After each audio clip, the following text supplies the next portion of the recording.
Welcome back, everyone.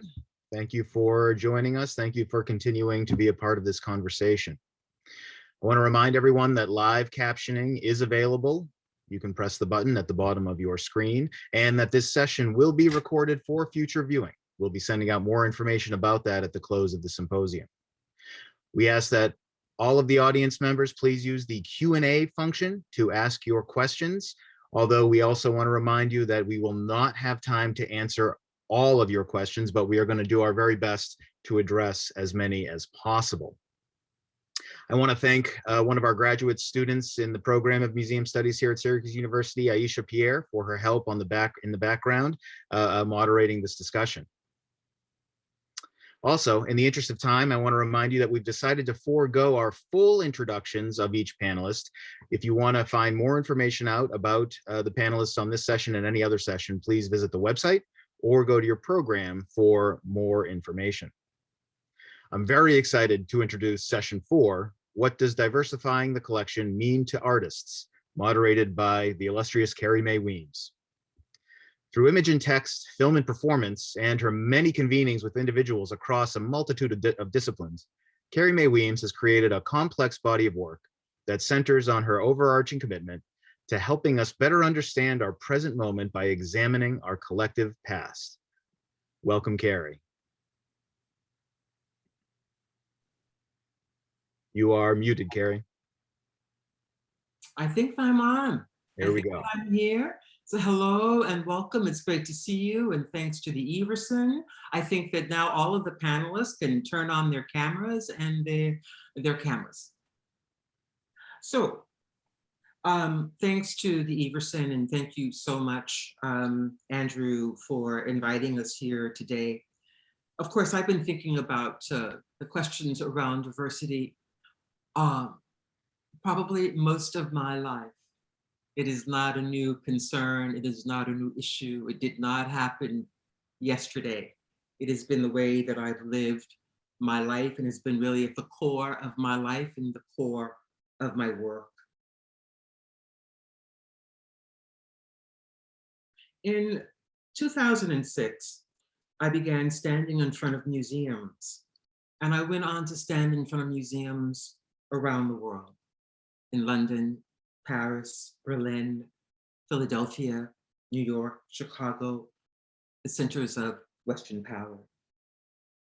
I think in a way I was using my body as a witness, as a reference point, representing and standing in for that which had long been denied, historically denied, a woman with little access and with little power, but a participant and a non-observer at the same time.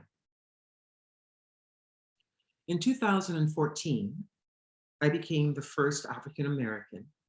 In 2014, I became the first African-American. In 2014, I became the first African-American to be given a solo retrospective at the Guggenheim Museum in New York City. The first in 2014. It's pretty shocking. But as a part of that exhibition, of that retrospective, I decided that I really wanted to stage a 5-day convening.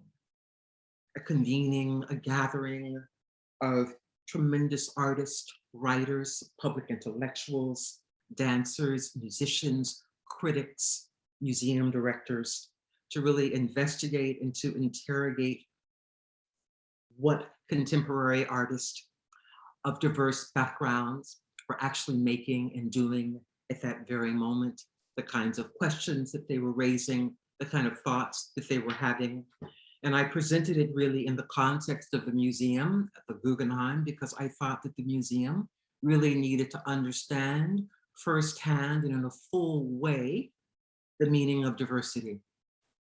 And that one simply needed to look about one's community and one's neighborhood in order to understand what was going on, that the museum needed to diversify was clear, was obvious, and of course it's been contested for a number of years now, or more recently, I should say. And so in part, I think that this talk today is really important because I think that it really is a time, a new time to think about the ways in which museums are operating, the kinds of questions that we have about museums and their roles.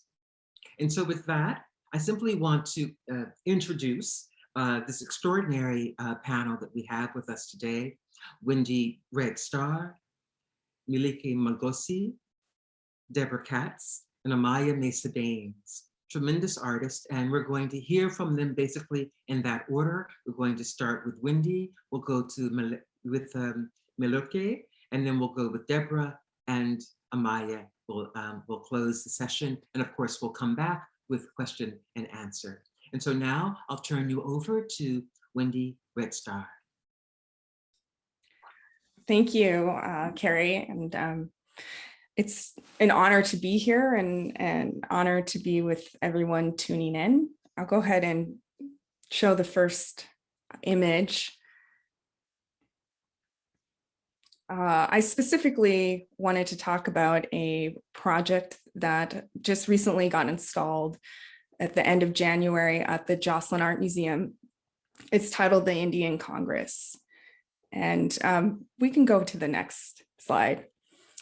So the Joslin Art Museum is in Omaha, Nebraska, and there is a photographer there named Frank Reinhardt.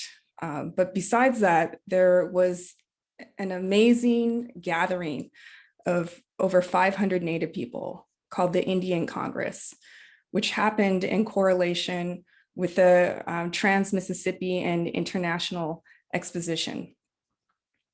And it was this gathering of over 30 different Native tribes that came together, including my own, which is Apsalaga, that I became really interested in.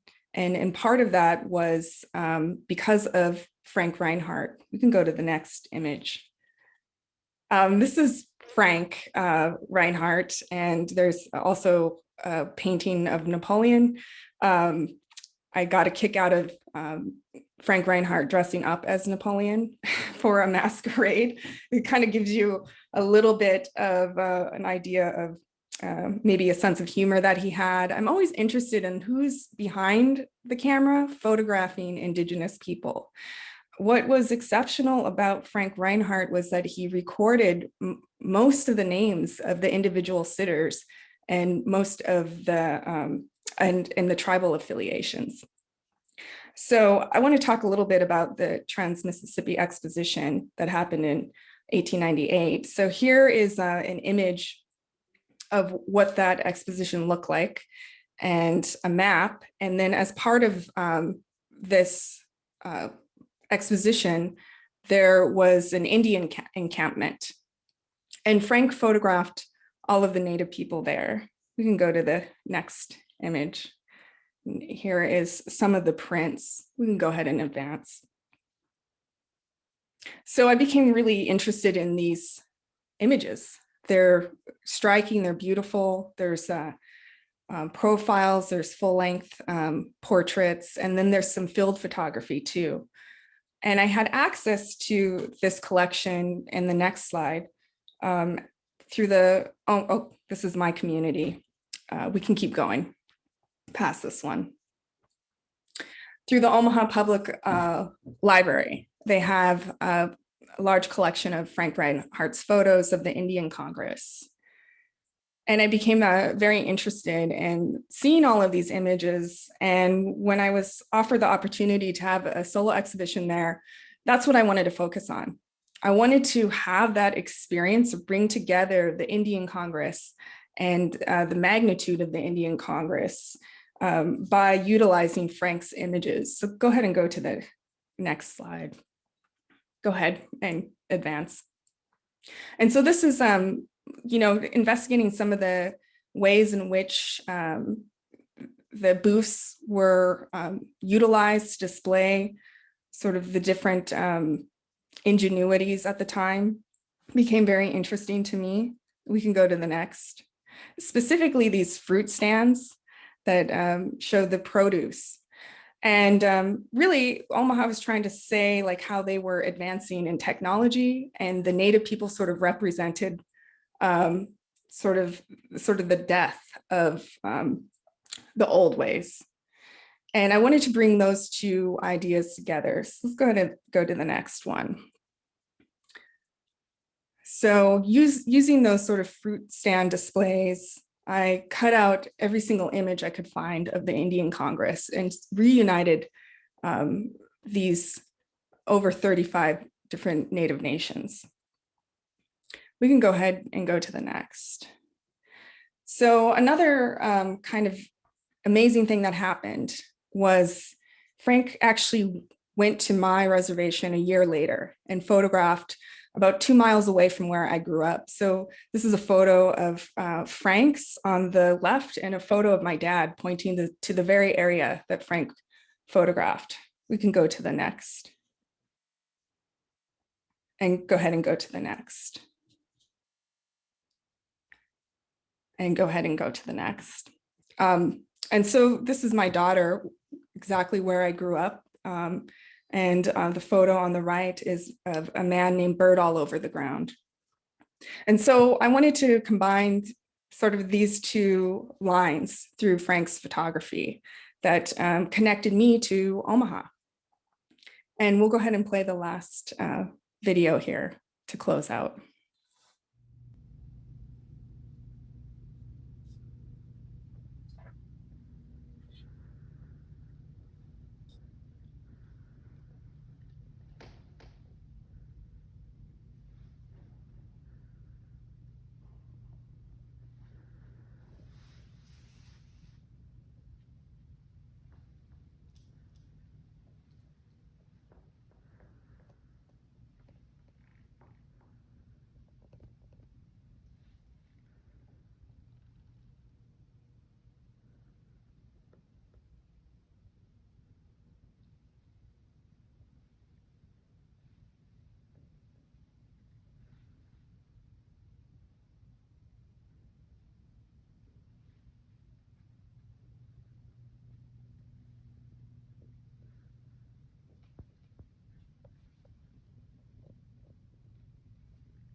So that is the Indian Congress. And I would love to thank Annika Johnson, the curator, and the very supportive exhibition team at the Joslin Art Museum for helping me to bring this project to reality. Thank you, Wendy. Thank you very much. Wonderful. I have so many questions for you. I'm really looking forward to time, and I'm hoping that we'll do this sooner rather than later, where we can gather again probably for more than an hour and 10 minutes to really have a deep conversation about the work that we're doing and the meaning of this work in this time. Next, we'll go to Meleko.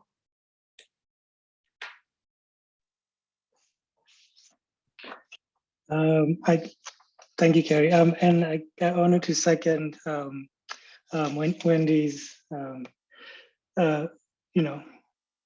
sentiment that I'm really grateful and humbled to kind of be in everyone's presence here.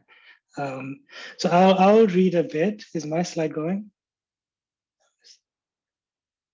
My slides are not. So we can stay on the first slide for a bit. So I'll read, and because I'm not so good at talking offhand, just to keep myself on track. So sharing is caring. So anyone who has interacted with a full or 5-year-old knows about this simple ethical lesson around the equitable distribution of something, right? If you possess a larger share of something, then you are obligated to share it when necessary or when called upon. Sharing is caring. I think this rule applies to our conversation here, and I hope you will allow me to stretch this lesson into this context, and somehow this will make sense. But if not, my apologies. Go to the next slide. So I would like to mention, we can stay on this for a second, that the images here do not directly correspond to what I will be saying. So the images are basically projects that I've done. And while most of my work is invested in expanding the frame of reference around figurative painting, post-colonial aesthetics and histories, decolonizing strategies in the proper sense of thinking about equity and equality in relation to colonial histories and notions of indigeneity, my work does not directly deal with deaccessioning, if I'm pronouncing that word right. I've been trying to figure out how to pronounce this word, but English is my second language, so you'll forgive me. But perhaps showing my work will give you more insight in terms of how I approach the image and the institutional space that it occupies. So I think from here we can just go through the images, not that quickly, but I don't have that many images. The conversation around deaccessioning has mainly happened within the context of Western institutions, more so in relation to Western art objects in their possession, with the aim of relinquishing those objects for monetary value. Deaccessioning of state-owned art of othered cultures, on the other hand, is discussed in terms of restitution. For example, the restitution of African art objects was dominant throughout 2017, 2018, and obviously before that. In France, for example, the Savoir-Sa report called for the state to rethink the inalienability law, which prohibits national institutions from deaccessioning anything in a public collection. In this case, we see a complex of laws. One, the laws that were in place during colonial periods that did not prohibit the state from pillaging and taking these African art objects away and importing them to France. Two, laws that prohibit the deaccessioning of these objects. And three, the laws that are now required or needed to allow deaccessioning and therefore returning these objects to their rightful owners. I should say that the emphasis, and here when we're talking about diversifying the collection and deaccessioning, the emphasis is on two things: to correct injustice and to also share both aesthetic objects and discursive space. As a painter, I'm not qualified to speak on any of this, but I would like to give a perspective on the last element here, which is what I believe the conversation around deaccessioning and diversifying the collection is about, right? Sharing the discursive space. Again, sharing is caring. We can all agree that the field of art, as we understand it, is dominated by Anglo-European forms of thinking, tools of analysis, academic training, strategies of collection and display, and so forth. Much like any field or discipline, it is a discourse. It is widely noted, we can keep moving with the images. It is widely noted that Michel Foucault used the term discourse to refer to a historically contingent social and epistemological system that produces knowledge and meaning. He proposes that discourse creates, and I quote, practices that systematically form the objects of which they speak. The ramifications of any discourse are primarily material and systemic, with the aim of organizing specific and general bodies of knowledge that structure social relations. Discourse, or a set of institutionalized rules of engagement, is concerned with power relations between subjects. The fact that discourse is necessitated by a set of rules means that it is first and foremost exclusionary. Not everyone is invited. It is not an unconditionally shared space. Therefore, the field of art is not a shared space. Who it represents is biased. In order to make it a shared space or an unbiased space as much as we can, therefore, there would need to be a whole-scale relinquishing of power and capital. American and European public institutions would need to deaccession looted African art objects and return them. Likewise, these same institutions, I think the images are kind of going a bit too quickly, but never mind. Likewise, these same institutions would need to open themselves up, provide recompense for those that have otherwise been excluded from the discourse since its inception. This has to take many forms, and one of those is deaccessioning objects in their collections to make way for others, to make room. After all, there's only a limited number of space at the table. Understandably, relinquishing power and capital is a difficult task. And this is evident from how these institutions are unable to let go of objects that they believe are of incredible value to them. But what about objects that are of equal value to other histories and cultures that are yet to be recognized to count as such? The idea that an artwork is too valuable to let go, and therefore there is no other artwork of equal value that can take its place, points to a very big problem. And that is the system that is used to attribute both economic and discursive value to an object. Therefore, it is this very discourse that has to be undone. There is a finite amount of space available, and there is no other choice but to share this space.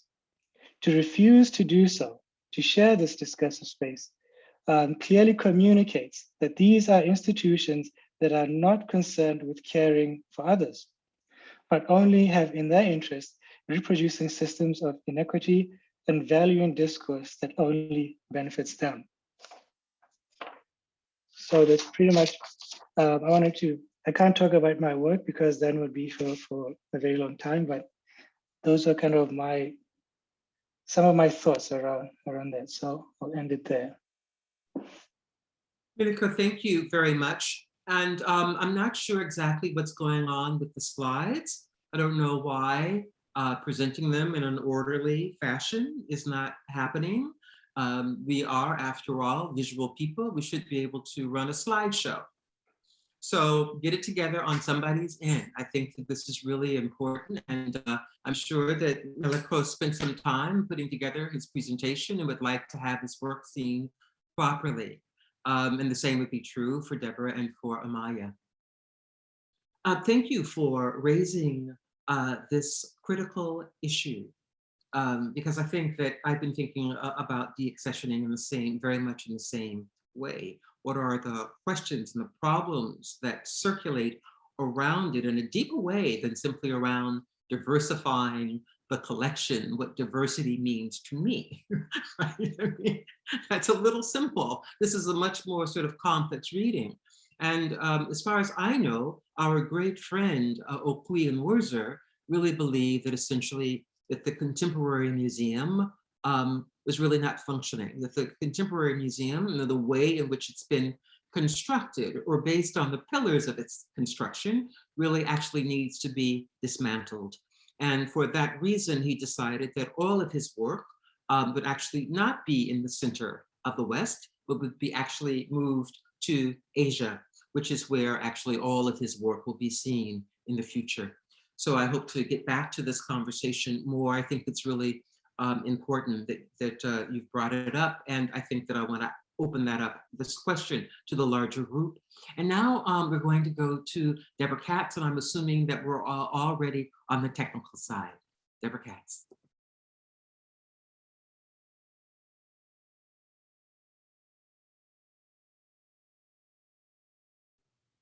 Sorry, Carrie, we are having some technical issues back here. Just one moment, I apologize.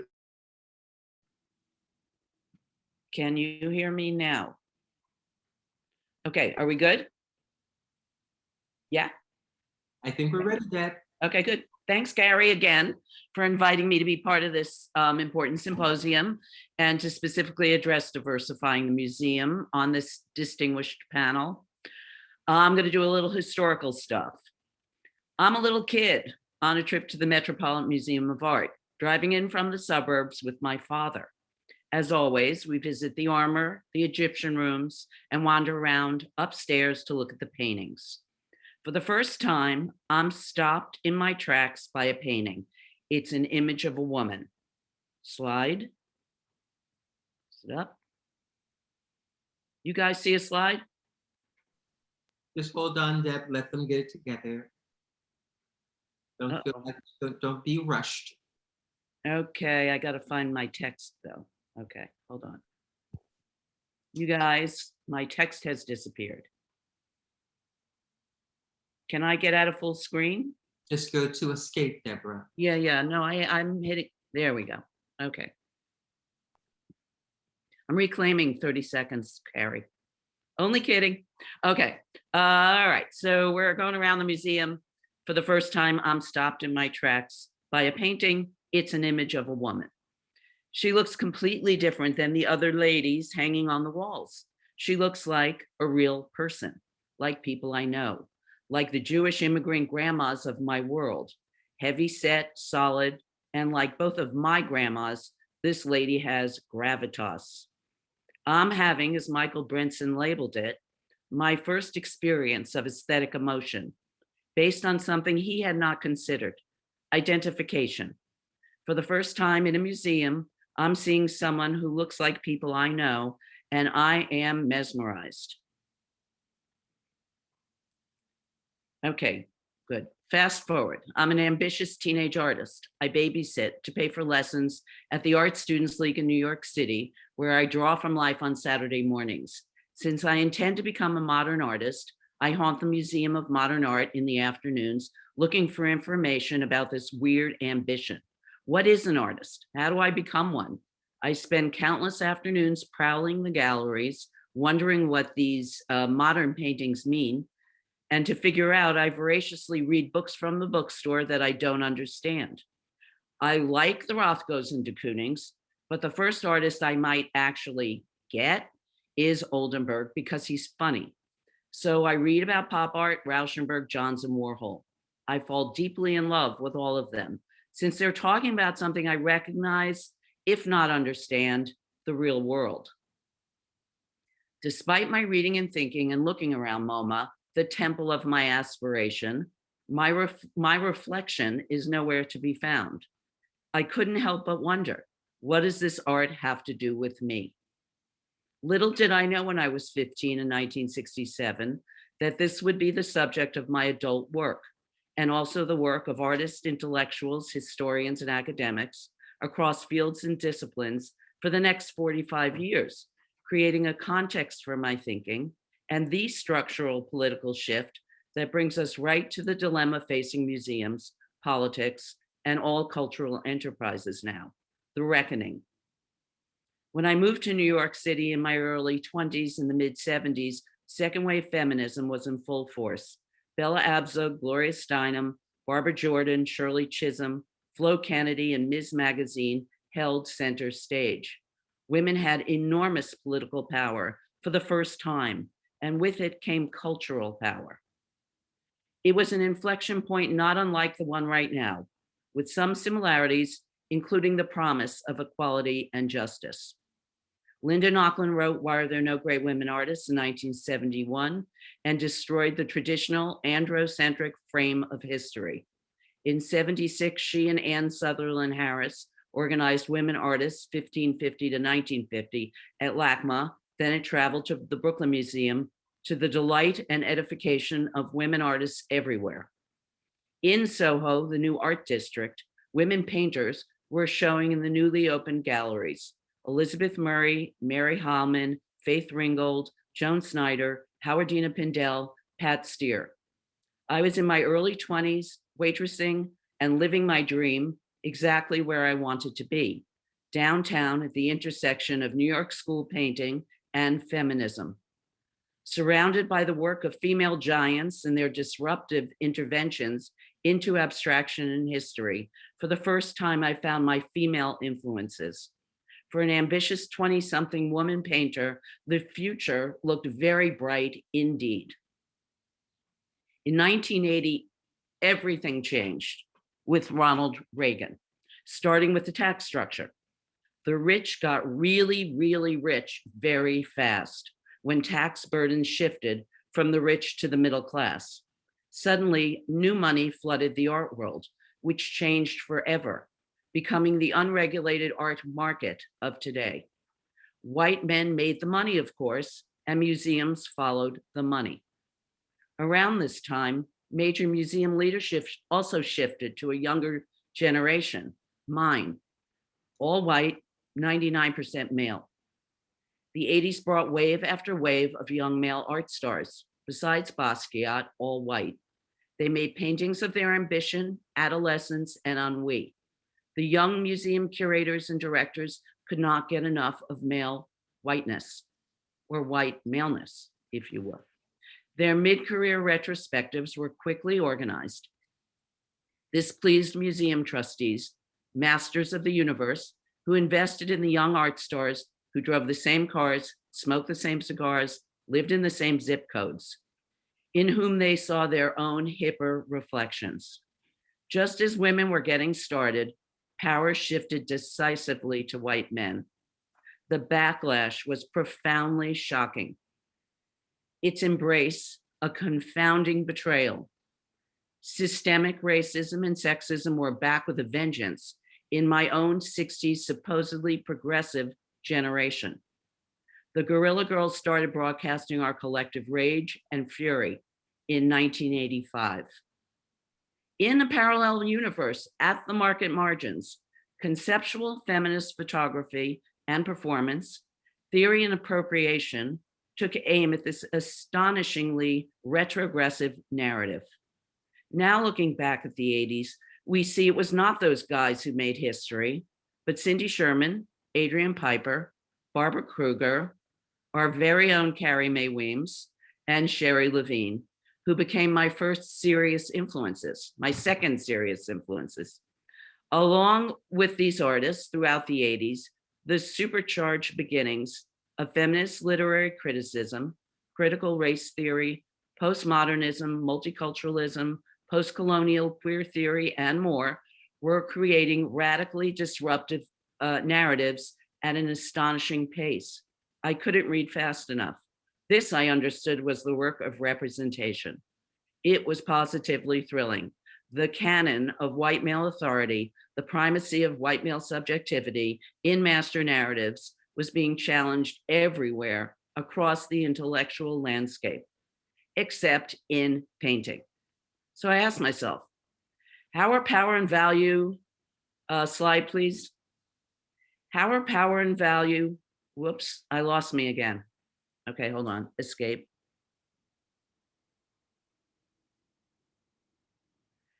How are power and value created within the languages of painting? How do I paint my own subjectivity? After a decade of macho caricatures, can painting even do that? Next slide. In 1989, I began a series called The Art History Paintings in this context, a response to the complete lack of painting by women in the 80s art world as an intervention into the history of modern art, informed by the incredibly empowering cultural theory that was challenging and deconstructing white male supremacy. Next slide. Thank you. Deploying recognizable styles from the male modern masters I fell in love with at the Met and MoMA as a teenager and the pop culture I lived in, I created a different narrative. Next slide. Next slide, please. Over the next 30 plus years, I explored a range of strategies and styles to ask, where do I see my reflection? How do I paint my presence into a language that has excluded me? Next slide. Great. Since then, the same questions have been posed by new generations of young artists and curators from more and more diverse backgrounds. Their creative interrogations of the self, community, visuality, and history resonate with people who were never the museum's intended audiences, and those of us who've been doing the work for decades. In representing themselves, they may possibly change the world, and we say hallelujah. The intransigence of museums has been almost impossible to overcome until now. Demographics have brought us to this tipping point. The weight of changing demographics is forcing these fundamentally conservative institutions to face their role in representing, reproducing, and enforcing colonialism and white male supremacy. The structural problem facing them is that they are embedded in the museum's DNA and mission since inception. Democracy was never, ever the work of museums, but the times demand a new purpose, a new generation, new audiences, supported by a new president and vice president who are putting social justice and equality front and center in all public policy. And again, with political power comes cultural power. Next slide, please. The long overdue reckoning is this: can we as a country in every institution, especially those devoted to the past, finally become a true reflection of who and what we already are, a complex, diverse democracy? Are museums structurally capable of living up to the American promise of e pluribus unum, out of many, one? The jury is out. Here's what diversifying the museum means to artists. In a word, opportunity. This is what democracy looks like. Each of these works I'm going to show, and I'm showing right now, was originally conceived as a temporary installation. Once on site, they were so popular with neighbors, the community, and visitors that funds were raised to make them permanent. As a result, for the first time, there is art by women permanently installed in front of major museums, plural.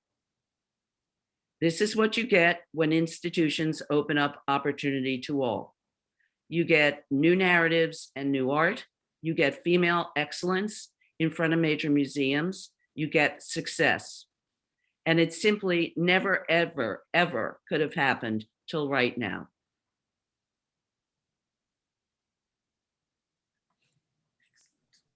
Bravo, wonderful, wonderful talk, Deb. Thank you so much. So many things to unpack, but the simplest is that it's now and that change is possible. Mhm. It takes an understanding and an awareness and a deep participation if change is to actually happen. This is a really wonderful talk. I'm hoping that we'll be able to come back to you, and I'm sure that there are going to be a number of questions for you in the question and answer. And now, before we will bring to you Amalia Mesa-Bains. Well, like my peers on the panel, I am very, very pleased to be here. And what I guess I'm feeling right now is being at the end, I see how each of us positions ourselves from within our ancestry or within our race or gender or class, and we look at the notion of diversifying, the notion of deaccessioning from that point.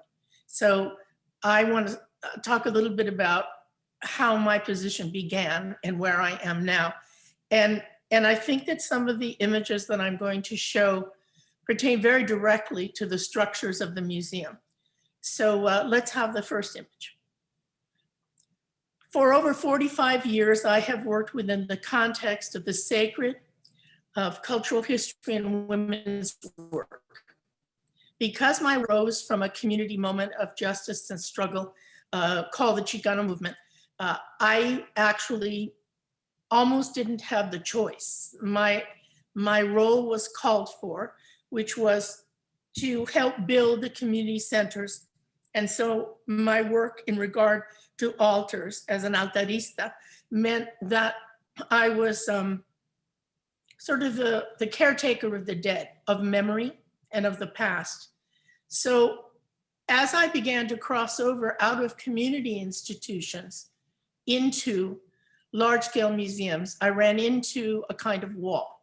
If I ever got there, the intention of the sacred is impossible in those spaces. We couldn't use candles. We couldn't put up pan dulce. We couldn't put out the fresh marigolds, the cempasúchil. So in the end, I kept making accommodations, and I found myself kind of in the belly of the beast. As an artist, I have to say that I think a definition was imposed on me.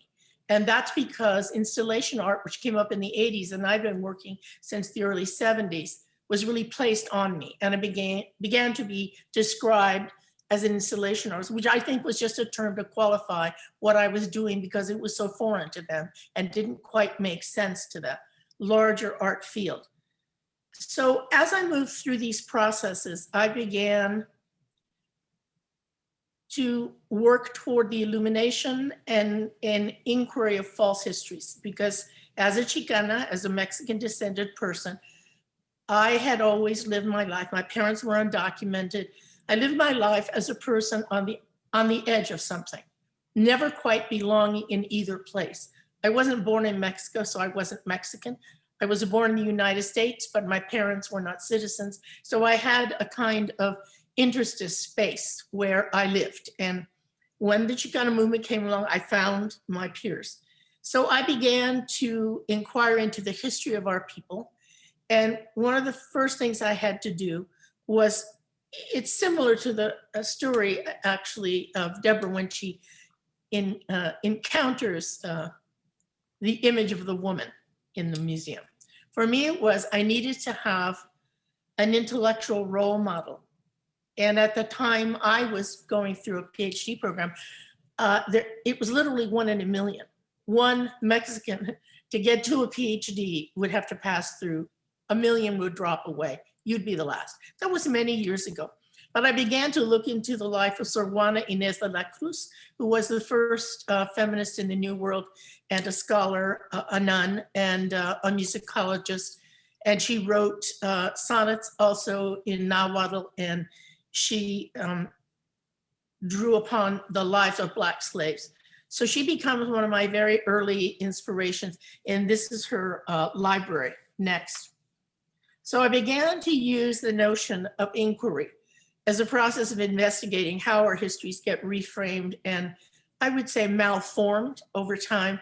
So Sor Juana eventually contests the church in a way that is seen as insubordinate, and she's cast out and tends to the sick and dies at 31 and is renewed by scholars and Chicanas in the 70s and 80s.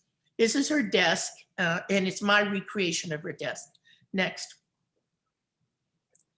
So I began to look at ways of that inquiry forms the basis of the museums, because I could not understand how they operated. And because I was doing installation, I was in the museum, sometimes as long as weeks.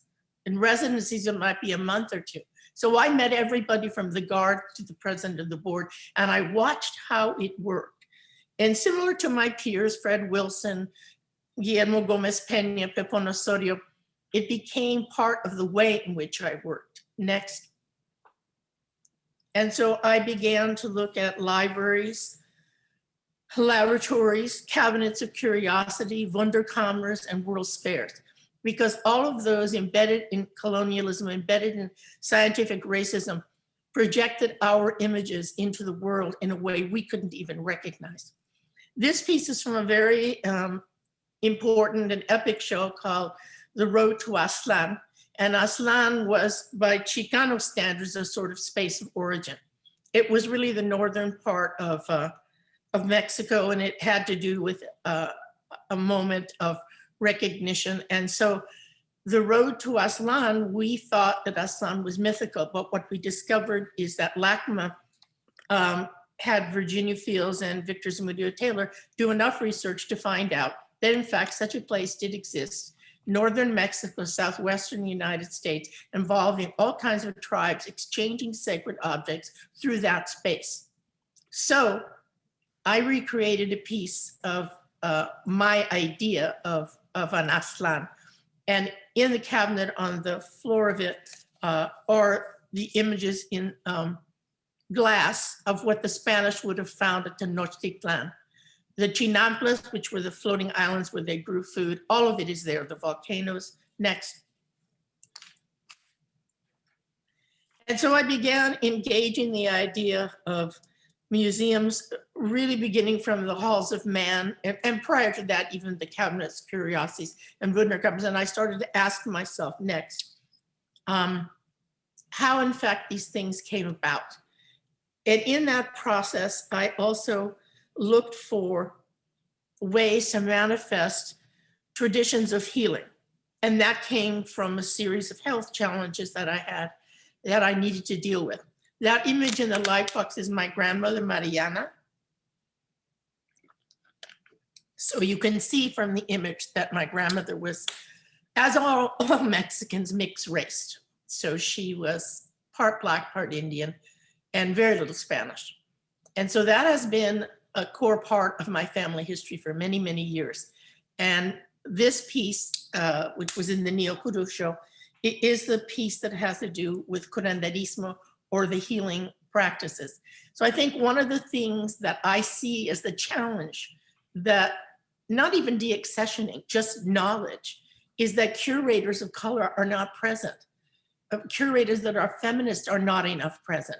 So there's a sort of shallow understanding and knowledge that's applied even when they deaccession and acquire something new. They're not doing that from a position of depth and knowledge and curatorial advisement and community engagement. They're just doing it. It's dollars, it's money, it's objects. So this piece has Western medicine on the top in the curanderas bundles and the eggs that roll over your body. I was not healed in that way. My father was, and my uncles were. My grandmother was a sort of adjacent curandera, but she always knew what was wrong with you and what you would need. Next. This is a detail of that piece. And in the cabinet, I was lucky enough to get that medicine cabinet, which I just loved. And in it, I put on every shelf a layer of my family. And they're all gone now, my mother, my father, my brother, my sister. But each of them has a shelf that has to do with their practices, their health, and their ancestry and history. So it's a piece that for me is very foundational. Next. Next. This last piece is probably, I like to say it's sort of like, it's been downhill ever since, but this was a collaboration with UCLA's Fowler Museum, where they allowed me to come into their collection. It took me 2 years because in the process of it, because I had had these health challenges, I had to have a reconstructive surgery on my arm, but they gave me the 2 years and I spent a lot of time visiting there. And my husband, Richard Baines, who's African-American, traveled with me and we selected the pieces. And the cabinet is based on the concept of mestizaje in the New World. Comes together by force, by violence, by slavery, by extermination. All of us, Native people, African people, and the Spanish. But there's so few of them. There are really so many more of us. And so those forms became for me really important in how I laid out the cabinet. So the whole room is set up as a wunderkammer. Next. And so each section of the cabinet has a central caretaker figure, a guardian. And there's African on the right, colonial on the left, Mesoamerican in the middle. And then there's a blessing space in the lower part, which really has to do with my own family. So my family images are there, some of the practices that we engage in terms of the 4 directions. And then I had advisors, and Martha Vega helped me with the Afro-Caribbean material. But all of these things, with the exception of some of my objects, actually came out of their collections. Most had never been seen. And I arranged them according to my understanding of slavery, violence, redress, displacement, death, mourning, love, and desire. And so all of those make up the patterns of how the objects are organized. Next. And each cabinet of curiosity is specific to the colonial figure in the center, which is John the Baptist from the Philippines. Next. And for each of them, because I was confronted with the reality that we all know that our things, I call them our things, our objects, are taken against our will. And in the same way that Meleko's talking about deaccessioning as a way of retrieving and taking back what has been stolen, I couldn't do it in that setting. So what I did is I asked them to give me one photograph of each of the the 8 objects I selected, and I could embed them in their own real history. So the Battle of the Gods for Tenochtitlan, which is Mexico City, really shows you the map of that the Spanish used, and also Coatlicue, the goddess. Next. The Mesoamerican was so much more fascinating because they most all were burial pieces or objects of daily life. And so one of the things that happens to me when I'm working is that I accrue my own knowledge and I learn. They gave me at least 20 books during the 2 years that I went there. Each time I selected from a different part of the collection, I'd get new books. And so that was, for me, probably one of the best parts of it. It was very sad to leave and painful to let go of it, and it was temporary. It doesn't exist anymore. People always ask me, well, can I go see it? And I said, no, it doesn't exist. And that has been next, one of the core aspects of the way I work for many, many years. Starting out in the Galería de Raza, at Self-Help Graphics, at Social Public Art Resource Center. I was an ephemeral artist. I just put things out and it was over. I took them back and dismantled them. There was nothing built, nothing made. And then finally around the 90s, when I was doing the show at the Whitney, I realized that I needed to have something that could last. But I find that the fragility of the ephemeral, the momentary nature of that work is for me very powerful. It's almost like a state of grace. And if I have to, I make things that last, but generally I'd rather not. This is the print taken from the Mesoamerican cabinet. And this is the location where my grandfather came from in Jalisco, and it's one of the digs there. I also use botanical images and images from the codices where you see the people walking along the river. Next. And this is the African section. I call him my guy because he was really my favorite piece that I found.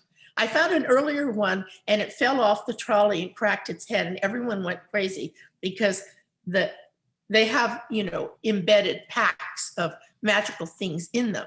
And the nails, of course, and I'm sure Meleko understands this far better than I do, but the idea of the nails, which is the adjudication of like conflicts or something gone wrong, and he becomes a figure of adjudication. Others are parts of divination. Others are part of violent wars and slavery. And I place my husband and my family at the bottom. Next. And I call him power, authority, and truth, because in the end of all the pieces I handled, and I didn't really handle them. That's the other thing, is you can't really touch them. So I'd have to motion to people and they would hold it, and then I would diagram where it would go. But in the process of this, I came to the realization that the entire structure of the museum is a flawed one, and I'm not sure we can rectify it. And I'm not sure the deaccessioning or protests. I think that it's like, can I say this at a museum? I think it's rotten from the inside out. And so when you're trying to fix something that's that ill, what do you do? I mean, I've been doing this for years, folks. I mean, I went through all of I sent somebody the postcards. I went through these years and years of, bitch slapping people, getting angry, doing the thing, and nothing really changed. And so I've come to the conclusion that the financial investments in a largely white collection and that enterprise is almost impossible to deconstruct. So I'm here because I love Carrie and I respect all of you, and I wanted the chance to be here, but not because I'm hopeful that diversity can really happen. Although I never stopped trying. I looked through my papers and found that the original conference that we did for the Association of American Museum Directors in '91 in Chicago, which our beloved late Marcia Tucker put together. That was an incredible gathering, you know. Skip Gates was there and Tomasi Butterfeld. Anyway, we carried on. We tried to tell them how they might diversify. And then 25 years later, they celebrated because we produced a book out of it. And I went to the panel for the 25th year anniversary celebration. It was exactly the same as the people that I saw 25 years earlier, except there were more women, but it was still very, very white. So I came to the conclusion that you can write books. I think it's money that will change it. Money and some political power, because I really don't believe that in some instances the will is not there. The one thing I learned out of that particular conference at AMD is if you want to make a change, you don't ask a 67-year-old white man who's invested his money, his life, and his reputation in one dimension of art. No, you go home and you grow your own. So I did a project called Regeneration to grow me some curators of color, and I've got about 5 of them that I keep track of. So I know it can be done. It's just that it's such a long, long road. And if you noticed in the last issue of Art News, where they did a whole thing on diversity, every single person they named at Boston Fine Arts, at various places, mostly women of color, but they're given titles like belonging, diversity, inclusion. And I wonder how structural that really is in the museum. And nowhere do they talk about the curators of color that we need to have there. And I say this as a Mexicana Chicana. We are the last on the list because we're political, because we're difficult, because we're demanding. And I don't believe in my lifetime that I will ever see very many people in the early generations, you know, most of us are close to 80 now, really getting to that space. And even if we did, what difference does it make? The work we do for our own community, our own culture, our own ancestors. And if they see it, they see it. If they don't, they don't. So I'm here to be as good a sport as possible, but that's all I have to say. So, you know, I mean, thank you, Amaya. You know how much I love you, adore you, respect you, will always support you. I know the heartbreak. I know what that feels like. I understand it. I have very similar questions. And I think that in some ways, this very panel, in some ways, is the only panel of artists out of the entire gathering over these last few days, puts us in this sort of curious position that diversity is tied to the notion of deaccessioning, that diversity is tied to the notion of a negative, not a positive. And so, right, and that this would be the panel that would do that. I also, in some ways, actually find problematic, and that I had to really sort of question. But nonetheless, we are here, and I think what we do is important. Your work is important. The work that Wendy is doing is important. Meleko's work is important. Deborah's work is important. Now, the thing that I want to ask, and because we don't have very much time, I have just a couple of questions before I turn it over to the audience, because they're questions that are there. We know what these museums are. We understand their history. We understand where they've been. We don't know where they're going. Again, as Okui and Werzer said, my dear brother who is now gone, that museums really, the Contemporary Museum has outused its usefulness, that they really do need to be dismantled and something built in their place, something to replace them. What that replacement will look like, I don't know, but museums have not always, quote, been, and they will not always be. Something will be coming ahead. We just don't know what that future is or what that really looks like. In the meantime, we continue to work. And I wonder, I want to ask each of the panelists if you can address this, maybe just a few of you. In what context would you like your work to be viewed and understood?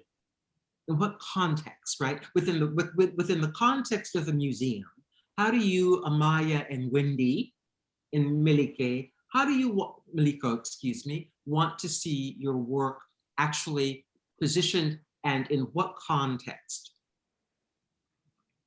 Amalia, we'll start with you. We'll go to Wendy and then with Meleko. Well, you know, because it's been such a long road and I started out in my community and I wandered around and came back to my community because I found in the end, my community is the place where I belong. And I have a sense of that, I don't know, shared understanding. So I'm being approached now about a retrospective because I've never had one. I've had a couple of solo shows, no retrospectives, and I've been working for 45, almost 50 years. But what I want out of it is that I want the museums who take it to have large Latino community in their region. Otherwise, it's of no use to me. It's not that I don't care what other people see in it, but I know because I taught for 20 years, 25 years, and worked in community, I know my cultural material will have meaning to them. You know, when I take down those installations, I find things in the drawers. I find Xeroxes of green cards. I find rosaries. I find bundles of herbs that people have stuck in my work. So when it gets dismantled and comes back to me, I know I have been seen and I have been understood. And that's what I want. It almost doesn't matter which museum it is. It's just a museum that would have the connectedness to whatever term we're using, Chicano, Chicanx, Latino, Latinx. I just want it to be valuable and useful to people who are in a struggle. You know, it's not beyond me that we're back at the border again. We're not talking cages, now we're just talking tents maybe. But I mean, this will never, never end. I mean, I started out my life in that space. My father was a farm worker, my mother was a maid. I know that space. And as long as I keep working, I want people from the real community, not ladies who lunch on Sundays and go to the shows. I want my people to see what I do because I do it for them. And so that's, to me, the big context. And Wendy, can you respond to this question? You know, what is the context in which you want this work to be presented? Yeah, I think, you know, early on, especially as a young Native artist, in showing in institutions, I was, you know, primarily placed with the Native gallery, with the historic objects. Even though, you know, I went to UCLA, studied contemporary art, or I'm shown in group exhibitions that are titled "We Are Still Here," that are all Native artists. And so that kind of really played with my head a bit. But now as I'm older, I don't really care. I really feel like that's an institution, and that if they need to bat me around in that way, it's none of my concern, because that's not what I'm interested in. I'm really interested in the history and the culture, and that's my mission. And so the context I want to be viewed, regardless of where I'm put within the institution, is with a lens of humanity. I'm really interested in connecting on a human to human level, and with empathy. Mm-hmm. That's where I'm at. Mm-hmm. In this space, it's an interesting, Meleko, you know, in some way, this sort of the same question for you. I mean, you know, I'm thinking about it not,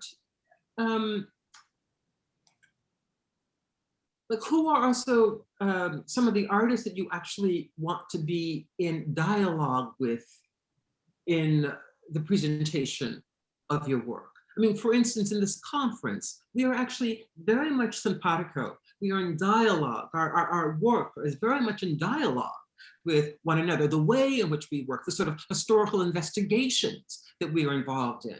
So I'm also curious about that. Meleko, can you speak to that? Yes, thank you, Carrie. Yeah, I guess I would say both, in especially, I think it would be important to have the kind of institutions that New York has, or Paris, or London, Los Angeles, for them to be in Nairobi, in Joburg, in Gaborone, in Maputo. So I think it would be important for me to be shown within the African continent, because I think the way in which art thinks about viewership is so much about the idea of a human subject from the perspective of the West. And I think there hasn't been an accounting for different configurations of the human, right? Like, what do you make of someone, I guess I'd say like myself, who believes in psychoanalysis and witchcraft and traditional medicine and linguistics, and there's this like a messy thing, right? So I think there is a way in which we need to think about the viewer in a broader context, and not just as like this, taken for granted de facto human being who we think through like continental philosophy from Germany, basically, right? So I think it would be important for me to be seen by those people who occupy the position of being human from a different point of view, from a different philosophy, from a different experience of the world. And likewise, I would say with artists, I mean, it would be amazing to be paired with African modernists. I don't know that many African modernists. I don't know that many African artists who are working in the 1970s. Because I mean, we all know the Caravaggios, we know the Basquiats, we know. You also can't really learn anything from like Jackson Pollock. Like, which painting class have you gone to and they said, this is what you can learn from Jackson Pollock? Like, nothing. But I mean, maybe some people can. I'm kind of being facetious.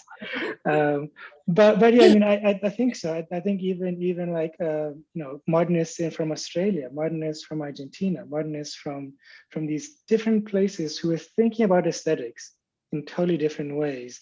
But I mean, even I was just. I'm sorry, excuse me, I interrupted you. Please continue. Oh no, I was just going to add. I mean, I'm lucky to also even share the space with people like you and K. James Marshall. I mean, I think to be in a space like that, I mean, it's like that is where I want the conversation to be, right? I don't want to be in some other space. That is the critical space that I need to be. So I'm sorry to rant on and on. Well, before I know that we're going to be wrapping up soon. I did want to ask Deborah this question too, as I've been sort of struggling with it and the ways in which I'm really trying to break out of the silos. I can't take the silos. I don't want to live that way. And to me, the question of diversity only really comes up when your world is not diverse. I mean, it really is the hallmark of that. If you're living a diverse life, then diversity is already there. That's no longer a subject. So, so diversity is really not the thing that I'm thinking about for the most part. I'm really sort of thinking about pluralities in very different ways. And I'm thinking about context. And I'm interested in art in general, right? And I believe that if artists were actually designing this panel, designing this conference, we'd actually be having a very different kind of conversation, because artists, for the most part, are really the catalyst for change and innovation. It's not the museum directors, for the most part, that are in charge of that. But Deb, I have a question for you. I would like you to answer this question before we sign off. This idea again about the role of diversity, the role of women, and how you want your work to be understood contemporarily as we, quote, diversify the museum. It's a huge question, Carrie, and I'm going to answer. I mean, I can't really answer except in the most provincial New York way, because that's who I am. And I see my work in context with the history of post-war painting. It's what my work has been, addressing the history of post-war painting. And how has it inscribed all of this supremacy? And how do you deconstruct it? And how do you reconstruct it? And how do you make it talk in a way it was not built to talk, which is what the museums are facing. But I think that, also in part, it has a lot to do with how the dialogue is constructed. So that for the most part, when I go into the vast majority of museums, I'm not seeing a plurality, a diverse body of work drawn together from a number of different spheres. Very rarely are white men shown with me. Very rarely am I shown with white women. Hello, I know. I mean, this is what we're talking about. Silo, I think, is ridiculous, and that I think is absolutely right. That the idea that that you cannot have naturally great diversity with an all-white staff. But Amalia's right about everything.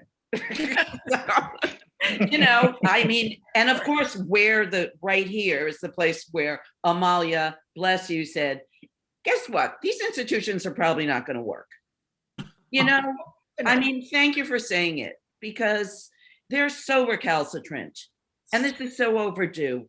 And Amalia, the thing you sent, which was so great to be reminded of, and let us please include in your list of fabulous symposiums that happened between 89 and 93, the Black Popular Culture Symposium at the Studio Museum and DIA, which was the best 3 days, incredible. And that was another time like this.